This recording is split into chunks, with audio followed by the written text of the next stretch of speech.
tutti siamo chiamati a essere corretti, precisi negli orari e non utilizzare fuori orario, perché l'acqua è poca, dobbiamo utilizzarla rispettando le tempistiche, perché così riusciamo a mantenere anche la pressione e la quantità per tutti.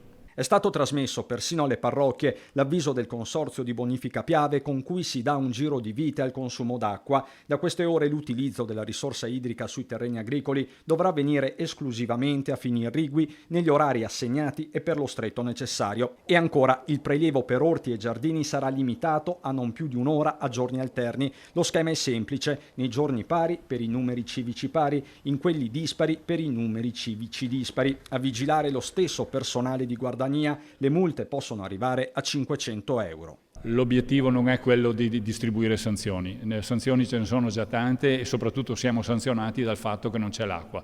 L'importante è utilizzare e rispettare le norme e le regole, perché in quel poca acqua che abbiamo così basta per tutti. Ad accelerare la decisione del Consorzio, che quotidianamente si confronta con Enel, la fotografia degli invasi montani.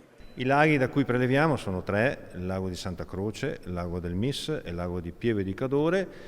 Attualmente il loro volume si aggira attorno al 68-69% della capienza totale, è un buon livello, però il primo lago, il più piccolo, è attorno al 48-49%, quello del Mis, e quindi diciamo ci si sta avviando verso l'esaurimento della riserva. Vista la situazione si procede per gradi. Allo stato attuale l'approvvigionamento è garantito per una dozzina di giorni. Con la situazione attuale noi abbiamo una disponibilità d'acqua che sicuramente ci consente di arrivare fino alla fine del mese.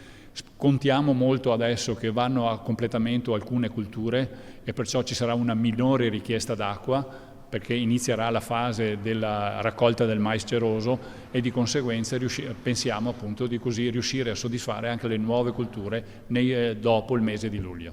Si vive la giornata, da un lato guardando il cielo, dall'altro confidando nello sblocco dei 60 milioni di euro con cui avviare nuove opere, peraltro già cantierabili, per la riconversione del sistema irriguo, partita quest'ultima collegata a quella più ampia del PNRR.